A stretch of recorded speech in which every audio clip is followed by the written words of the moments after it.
आज दादांची भेट घेतलेली आहे. काल सुद्धा तुम्ही दादांची भेट घेतलेली होती. काय भेटीची चर्चा झाली, काय आमचे शिंपोरा ते खुंटेफळ नावाचे एक उपसा सिंचन योजना 1400 कोटी रुपयाची माझ्या मतदारसंघामध्ये सुरू आहे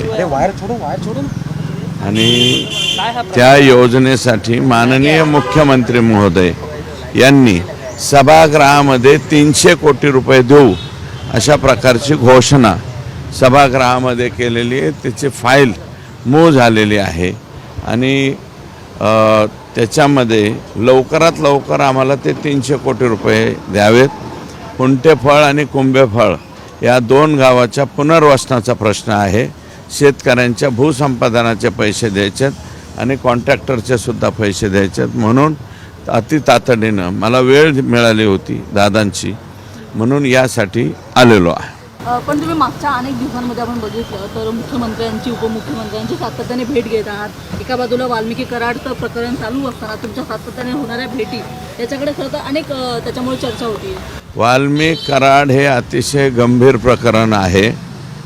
मी काल एका टी व्हीला भाषण म्हणजे मुलाखत देताना सांगितलेलं आहे की वाल्मिकी कराड यांनी प्रचंड मोठ्या प्रमाणात गँग्स तयार करण्याचं काम गेल्या 5 वर्षामध्ये केलेले आणि ह्या गँग सर्वच्या सर्व मोकाच्या अंतर्गत मग राखेची गँग, वाळूची गँग, तुम्हाला सांगतो DPDCची गँग, आणखी यांचे वेगवेगळे फार धंदे आहे.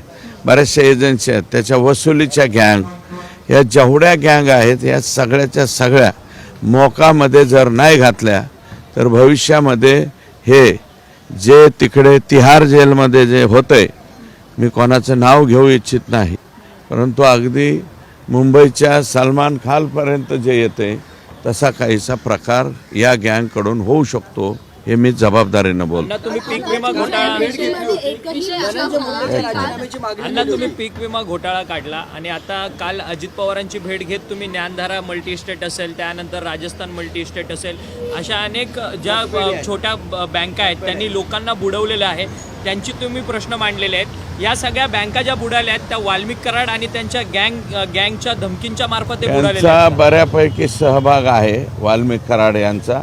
कारण ज्या बँका बुडाल्या आणि बुडाल्याच्या नंतर ज्या वेळेस पोलीस तपास केले, एक खाडे नावाचा पोलीस अधिकारी त्याच्या घरी 1.5 कोटी रुपये सापडले आणि माझी अशीही माहिती आहे की एका मल्टीस्टेट कॉपरेटिव्हला दम देऊन 2 कोटीची का काय गाडी आहे, एक ते गाडीचं नाव डिफेंडर गाडी वाल्मिकी कराड यांनी त्यांच्याकडनं दमबाजी करून घेतली. आणि या अशा पैसे देणे घेण्यामुळं जी ॲक्शन या पैसे बुडवणाऱ्यांच्या विरोधात व्हायला पाहिजे होती, पैसे म्हणजे लोकांच्या बरोबर राहायच्या ऐवजी वाल्मिकी कराड आणि धनंजय मुंडे हे दोघंही कोणाच्या बाजूने उभे राहिले, बुडवणाऱ्यांच्या. हे सिद्ध झालेलं आहे. डिफेंडर गाडी घेणं, 1.5 कोटी रुपये त्या खाडे नावाच्या पोलीस अधिकाऱ्याकडे सापडले, तर त्याला वाचवायला वाल्मिकी कराड होते. म्हणजे वाल्मिकी कराड हा कोणाचा चोराचा, दरोडेखोरांचा आणि याचा सगळ्यांचा साथीदार आहे.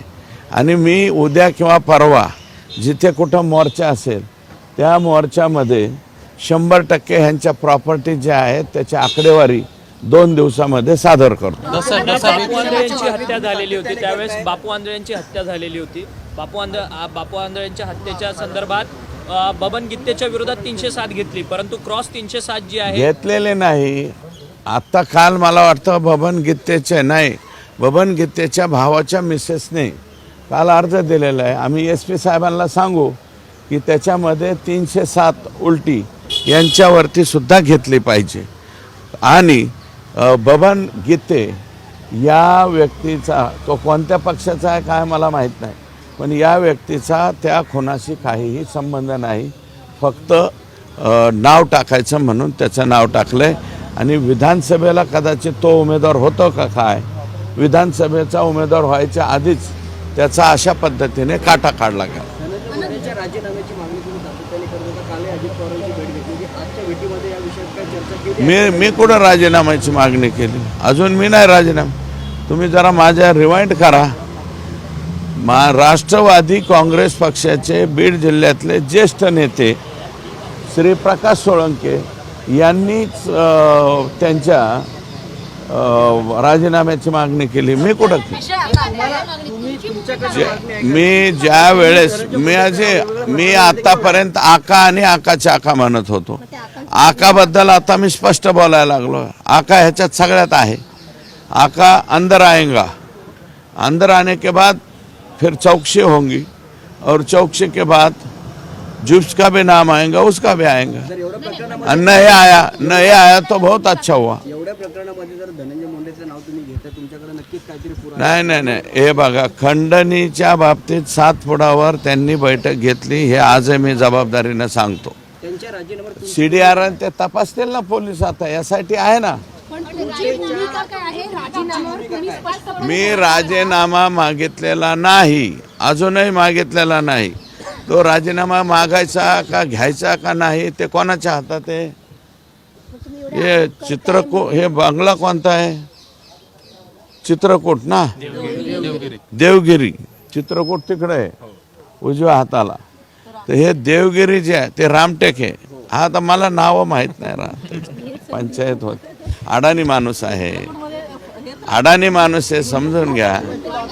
पण या माणसाने जगणं हैराण करून ठेवलंय एका मंत्र्याचं. मी अडाणी माणूस आहे, थोडा समजून घेतला पाहिजे. अण्णा, तुम्ही सगळ्या हत्यांची संपूर्ण यादी वाचून दाखवता. किशोर फड पासून ते बापू मी आंधळे. किशोर फड, संगीत दिघोळे, वसंत गित्ते, त्याच्यानंतर बबन आंधळे, ह्या सगळ्यांच्या मातोश्रीला आणि त्यांच्या मिसेसला, त्यांच्या मुलाबाळांना भेटायला परळीला जाणार आहे. परंतु या सगळ्या हत्यांची चौकशी आता SIT मार्फत व्हावी अशा संदर्भात तुम्ही नाही, मला आधी त्यांना भेटू द्या. त्या कुटुंबाला भेटायला मला जायचंय.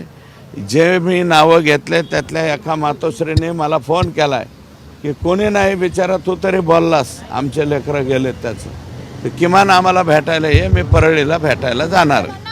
आकांच्या आका असं तुम्ही वारंवार म्हणता. आकांच्या भूमिकेविषयी तुमचं काय मत आहे? कारण भूमिका काय? यांना फुल सपोर्टेड भूमिका आहे. आकांच्या आकाची भूमिका फुल सपोर्टेड आहे. आकाला माहीत नव्हतं का काय चाललंय जिल्ह्यामध्ये 5 वर्ष? आत्ता सांगता काय? नैतिक जबाबदारी म्हणून राजीनामा दिला. नैतिकता शिल्लक नाही त्यांच्याकडे, तर तुम्ही पंकजा मुंडे नैतिकता काल सांगायला म्हणाल्या की सगळ्या जिल्ह्यातल्या अधिकाऱ्यांच्या जिल्ह्यातील मी नाही केल्या म्हणून असं पंकजाताई नाही. म्हणतात. त्यांच्या कालावधीत असं झालेलं नाही. एकतर्फा वाग. फक्त 750 शिक्षक त्यांनी चुकीच्या पद्धतीने जागेवर बसवलेले आहेत. 750 कमी 745 बहुत.